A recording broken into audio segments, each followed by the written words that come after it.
Wabarakatuh. Selamat siang Pak. Sebelumnya Pak, perkenalkan Pak, nama saya Muhammad Azrul Zain Soliku atau biasa dipanggil Zain.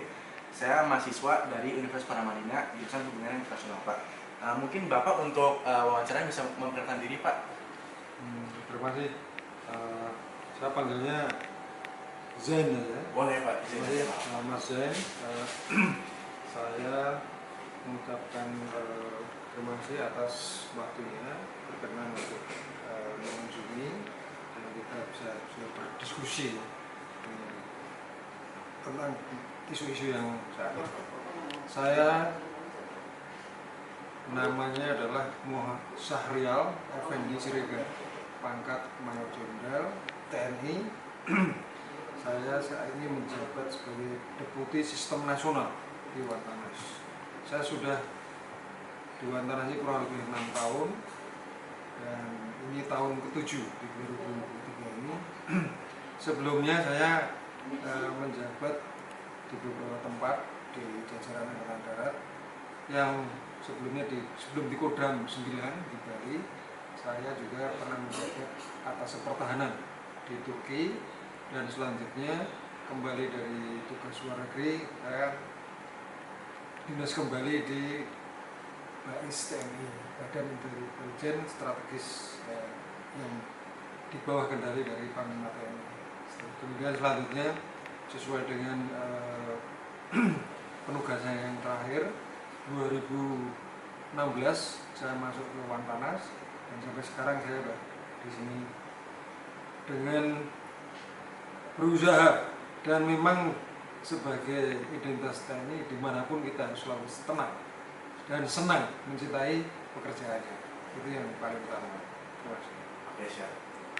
Yang pertama, pertanyaan apa itu Dewan Nasional dan tugas utama Wantanas itu apa? Itu sih Pak. Yang mana Pak? Siapa? Oke. Hitung dia. 1, 2, 3. Oke, baik Pak. Terima kasih atas perkenalannya ya Pak. Kita kan lanjut ke pertanyaan kedua.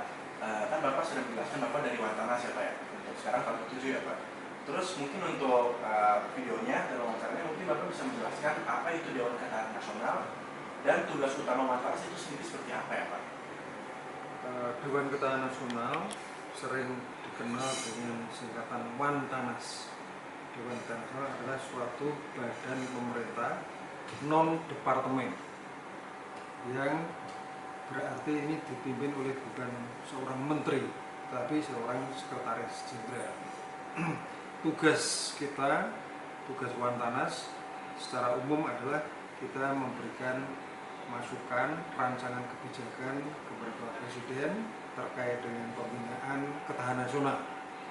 Yang kedua juga untuk memberikan penilaian terhadap risiko-risiko pembangunan agar pembangunan yang sedang berjalan itu bisa berjalan secara maksimal sesuai target atau capaian pemerintah. Kemudian juga kita melakukan perumusan rancangan kebijakan tentang pembinaan keselamatan bangsa dan negara kita. Karena seperti kita ketahui bersama, mengelola suatu negara Bapak Presiden ini tidak mudah dan Wantanas ini berada di bawah langsung kepemimpinan kendali Presiden, sehingga kita bertugas untuk memberikan masukan-masukan agar Presiden bisa mencapai visi misinya dalam membangun negara kita, masyarakat yang adil dan makmur. Dan tentunya kita bersama mengelola suatu rumah tangga saja sulit, mengelola rukun tetangga RW juga sulit, apalagi mengelola suatu negara yang tentunya akan banyak gangguan, ancaman, tantangan dan juga pengelolaan sumber daya, manajemen maupun kepemimpinan yang benar-benar harus maksimal. Terima kasih. Oke, baik. Siap Pak, terima kasih banyak. Pertanyaan berikutnya ya Pak. Kan tadi saya sempat nyebut terorisme, dan terorisme ini tuh sebuah bagian dari ancaman non-tradisional Pak. Mungkin selain terorisme Pak, bentuk ancaman non-tradisional apa lagi Pak yang mungkin Wantanas pernah menghadapi Pak? Ya, kita sangat concern bukan hanya kepada ancaman tradisional, ancaman non tradisional ini juga memang perlu diwaspadai karena sebenarnya dampaknya itu juga sangat signifikan. Salah satu atau beberapa ancaman yang perlu kita waspadai misalnya tentang bidang pangan, ketahanan pangan, krisis energi, krisis lingkungan, pencemaran lingkungan lah salahnya ya, termasuk juga permasalahan perubahan iklim, juga krisis-krisis non tradisional yang baru saja kita lewati. Apa itu? Krisis kesehatan, Pandemi ya Pak? pandemi COVID-19. Nah, ini kita salah satunya yang saya ingat karena saya waktu itu yang langsung membuatnya bahwa dalam krisis COVID-19 itu kita harus dibangkitkan jiwa bela negara dari masyarakat. Karena masyarakat waktu itu kok sama-sama kita cermati, dia udah nggak tahan mau keluar untuk memakai masker, jaga jarak, cuci tangan, itu kan suatu hal yang sulit waktu itu. Tapi saran kita, rekomendasi kita agar dibangkitkan lagi jiwa nasionalisme kita, bahwa kita berjuang tidak harus selalu angkat senjata, tidak harus selalu kita membunuh musuh, tapi kita berjuang memakai masker saja sudah bela negara. Nah, ini salah satu rekomendasi kita. Dan banyak lagi contohnya, misalkan kita waktu itu ada sekarang bahwa PBB sudah menetapkan krisis plastik, penggunaan sampah plastik. Nah, kita membuat kajian bagaimana agar kita tidak sama-sama menggunakan plastik, euforia menggunakan plastik. Nah, kita menggunakan gerakan pakai tumbler. Nah, semua yang plastik ya kita ganti dengan tumbler sehingga bisa jadi recycle. Kemudian yang terakhir ini yang kemarin kita bahas adalah yang sering dilakukan secara tidak sengaja adalah upaya untuk melakukan gerakan nasional food loss and waste, yaitu pemborosan dan penghilangan pangan. Contohnya apa? Kita kalau makan di restoran itu biasanya tidak dimakan seluruhnya ya. Karena kita nafsu makannya tinggi, pilih, akhirnya yang sisanya itu banyak sekali itu. Meskipun itu uang kita juga, tapi ternyata itu suatu bentuk ketidakpatuhan kita terhadap bela negara gitu. Kita mendukung pada ancaman-ancaman yang non tradisional dari itu. Bayangkan kalau kita di dalam, saya jadi ingat di dalam risetnya nasional kita itu nomor 2 di dunia yang menghambur-hamburkan pangan. Padahal kita di negara-negara lain, Afrika dan sebagainya, krisis pangan. Ini harusnya sebaik tiap-tiap masyarakat itu kok beli itu walaupun maksudnya ya sesuai kemampuan itu, mau makan 10.000 ya beli aja 10.000, jangan beli 50.000, 40.000 dibuang, sayang itu. Masih banyak saudara kita yang tinggalnya di kolong jembatan, yang di perempatan jalan minta-minta. Itu suatu hal yang harus kita pedomani, kita ikuti lah. Nah, itu dari diri kita sendiri. Mas Zain nanti mentang-mentang punya uang banyak, beli seenaknya, sisa buang gitu. Ini harus kita salah satu lah bentuk kepedulian mental seperti itu. Itu menurut saya cukup menarik Pak. Mungkin dari saya sendiri dan mungkin dari masyarakat mungkin menganggap Wantanas pertahanan nasional mungkin ya Pak, yang sangat serius banget ya Pak, mungkin militer banget Pak. Tapi ternyata di Bapak sendiri menjelaskan kita bisa bela negara dengan hal-hal yang dianggap kecil, tapi itu punya dampak gede ya Pak. Kayak seperti pakai masker Pak, kita menghabisi makanan contohnya Pak, kita membuang sampah Pak. Itu cukup menarik ya Pak, itu cukup menarik banget di pandangan saya. Oke. teman. Oke, baik Pak, sudah nggak kerasa ya Pak, wawancara sudah mau selesai. Dan mungkin sebelum bisa diakhiri wawancara ini, mungkin saya ingin bertanya kepada Bapak, apakah Bapak dari Wantanas memiliki pesan khusus Pak kepada masyarakat perihal ancaman dan pertahanan nasional Pak? Mungkin dari masyarakat apa yang kita bisa berkontribusi, ataupun apa hal-hal yang kita harus selalu ingati Pak gitu Pak. Dari Bapak kira-kira seperti apa pesan khusus Pak? Saya sekarang sudah berusia 56 tahun, dan mungkin lagi sudah pensiun. Tapi saya yakin generasi muda ini akan lebih baik dari kita. Tapi saat ini saya juga kalau diizinkan memberikan beberapa poin ya buat generasi muda. Yang pertama, bahwa globalisasi itu akan berjalan terus. Pengaruh-pengaruh negatif itu pasti akan masuk kita. Kalau bisa, kita harus generasi muda memiliki filter. Filternya untuk menyaring ancaman-ancaman, indikasi-indikasi yang akan merugikan bangsa kita. Caranya gimana ya? Filter kita ya. Yang pertama tentunya adalah kita sebagai manusia yang berpancasila, Islam pertama itu harus meningkatkan iman takwa kita. Ya, dari sisi aspek agama. Yang kedua dari sisi kemampuan untuk mencintai budaya kita. Yang ketiga selalu memelihara fisik dan kemampuan intelektual generasi muda. Contoh yang sekarang ini menjadi ancaman, mungkin sama-sama kita tahu, adalah LGBTQ. Pada perhelatan World Cup di Suriah itu berapa banyak kesebelasan yang mengkampanyekan LGBT, dan mereka tidak pernah diam.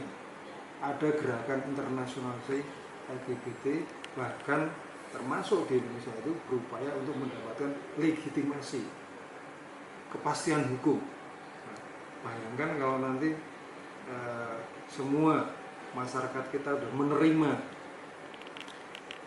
mereka di lingkungan kita, itu saya yakini sesuai dengan agama saya itu akan menjadi bencana bagi kita, bencana kemanusiaan yang mungkin kita tidak sadari akan mencontoh seperti penyakit AIDS yang dulu. Sampai sekarang juga belum ada obatnya. Nah, kalau kita makin banyak penyakit-penyakit seperti itu, berapa korbannya itu? Melebihi korban tempur, korban perang kita. Generasi muda kita hancur. Akhirnya mungkin bisa jadi Indonesia tinggal nama, tinggal cerita saja. Nah, ini harus kita sadari. Itu masalah globalisasi. Yang kedua, masalah bela negara. Apapun tindakan kita, profesi kita, kegiatan kita, mari kita selalu berpikir bahwa itu berdampak pada orang lain, berdampak pada negara. Tentunya kita harus selalu menanamkan dalam diri kita untuk kita selalu mencintai keluarga kita, masyarakat kita, bahasa kita, dan semuanya yang terkait dengan negara kita. Karena siapa lagi yang akan membela kalau bukan kita itu? Ya kalau nggak mau cinta dengan ini ya mendingan keluar saja dari Indonesia, kan begitu. Itu paling gampang gitu seperti itu. Contohnya adalah mungkin kita jarang, bahkan sering kita melihat anak-anak muda ini, bukan hanya anak muda lah, itu melawan arus lalu lintas. Itu kan membahayakan sebenarnya. Berapa banyak korban yang sudah terjadi, kemacetan juga.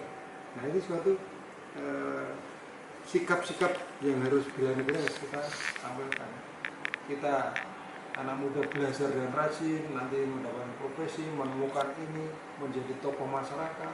Nah, itulah cara membangun kita. Kalau kita nggak punya kemampuan, generasi muda, wah bahaya.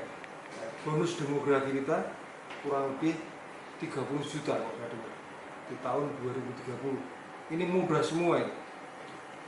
Kalau ini tidak kita jaga, kita tidak bekali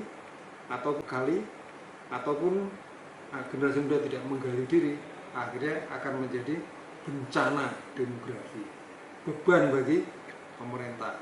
Semakin banyak pengangguran, semakin banyak permasalahan kemiskinan dan sebagainya. Ini saya kira perlu jadikan pegangan. Bela negara harus menjadi moto atau semboyan hidup kita semuanya, bukan generasi muda.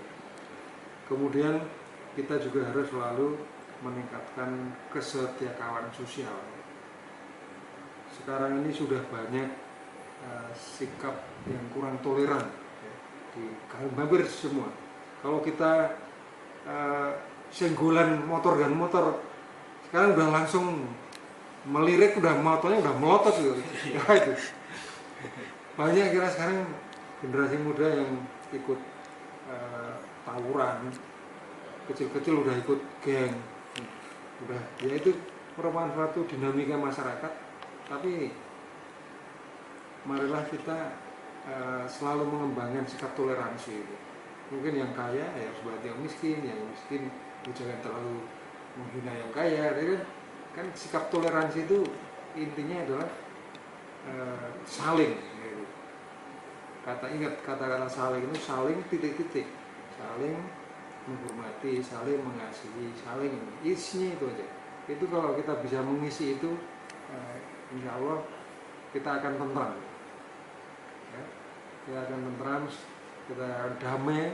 Tapi ya kalau itu saling diisi kata-kata yang saling membunuh, saling menghina, ya tinggallah kita akan terjadi kekacauan. Nah, kita kontribusinya di situ. Tidak usah kita mikirkan, waduh saya nggak punya uang untuk bangun ini. Nggak usah, kita kontribusi sekecil itu dulu ya, dari kecil. Kalau yang kecil kita berkontribusi, mudah-mudahan ke depan pun kita akan bisa memberikan kontribusi yang paling berharga. Ya. Mungkin kalau di militer kontribusi berharga paling tinggi adalah nyawanya sih ya. Nah kalau mungkin yang sipil masyarakat ya tidak harus seperti itu, tapi itu pun sudah membangun, kontribusi dalam pembangunan. Inilah yang negara kita NKRI dibangun melalui Pancasila. Intinya adalah terakhirnya apa tuh? Keadilan sosial bagi seluruh rakyat Indonesia. Dengan meyakini tujuan itu, kita yakin bahwa Indonesia akan tetap eksis selamanya. Tapi kalau keadilan sosial tidak ada, ya sepertinya akan ada mimpi dan nanti akan terjadi kehancuran di kita. Kira-kira gimana Mas? Berarti mungkin dari saya keadilan sosial untuk mencapai sebuah masyarakat harmonis mungkin ya Pak. Ya. Dan yang menurut saya cukup menarik banget Pak, apa yang telah sampaikan tentang bela negara Pak. Yaitu mungkin miskonsepsinya kita harus menjadi pahlawan, ikut perang mungkin ya Pak. Cuma ternyata being a good citizen is enough ya Pak, mungkin kan menjadi masyarakat yang baik, yang mengikuti peraturan, yang mungkin saling mentoleransi juga, itu cukup Pak untuk membela negara ya Pak itu. Apakah itu juga Pak, Bapak juga sepakati dengan itu? Saya sepakat itu, karena tadi kalau kita lihat ya ancamannya kan, ancaman suatu negara keamanannya ada ancaman tradisional dan non tradisional. Nah yang tradisional sudah ada couplingnya, yang menangani adalah TNI, Polri dan jajaran keamanan. Tapi yang non tradisional ini siapa yang menangani ini? Itu harus ditangani bersama itu, karena TNI fokusnya ke sini. Tapi yang kementerian-kementerian yang lain ya sesuai dengan bidangnya. Kementerian Pertanian dia harus berusaha bagaimana masyarakat mempunyai produksi lahan padi yang hebat itu. Masa kita kalah sama dengan kalau kita kenal sekarang kan jambu Bangkok, ya kan? Melon, durian Bangkok, semuanya Bangkok punya Thailand ya. Kita kalah gimana itu? Nah, itu salah satu bela negara kalau kita bisa itu. Nah ya, memang tidak tidak semudah membalikkan tangan, tapi yakinlah kalau kita mau berkontribusi, permasalahan yang non tradisional itu bisa ditangani dengan tentunya kita harus meningkatkan kemampuan itu. Contoh ya, yang sering jadi pemikiran itu Jepang, karena dia kemampuan SDM-nya tinggi, mampu membuat laptop, mampu membuat mesin cuci, mampu membuat mobil gitu ya. Nah sementara kita petani kita menanam padi, menanam jagung dan 3 bulan. 3 bulan dia baru panen. Jepang satu laptop mungkin harganya udah sama dengan 3 kali panen. 1 kali panen padi misalnya. Laptop harga 10 juta, tapi dia sebanding dengan 1 hektar produksi padi. Ini kan bentuk suatu apa ya? Yang harus kita pikirkan bersama itu. SDM kita itu. Nah, jangan sampai SDM kita tidak mampu menghadapi ancaman non tradisional itu. Itulah yang harus kita kembangkan. Mudah-mudahan ini bisa menginspirasi dan membanggakan semangat bela negara kita itu. Saya cukup terinspirasi sih Pak, cukup terinspirasi Pak. Oke baik Pak, terima kasih banyak atas kesempatan wawancara Pak. Bapak udah memberikan pesan kepada masyarakat juga, Bapak juga udah menjawab perihal ancaman-ancaman yang dihadapi ya Pak oleh Wantara sendiri. Baik, terima kasih banyak Pak. Saya akan doakan Bapak sehat selalu walafiat. Ya, terima kasih banyak Pak. Saya tutup wawancaranya Pak. Mungkin Bapak bisa halo ke kamera Pak. Dadah. Terima kasih, sukses ya Mas Zain ya. Siap Pak. Dan sejadi tinggal selesai ya. Tinggal selesai Pak, insya Allah. Dan nanti omongan kita itu ada yang masuk, ada yang menginspirasi dan bisa diterapkan Amin, di Pak. dunia kerja atau dunia. Siap Pak. Terima kasih. Baik, terima kasih Pak. Sama-sama. Assalamualaikum warahmatullahi wabarakatuh.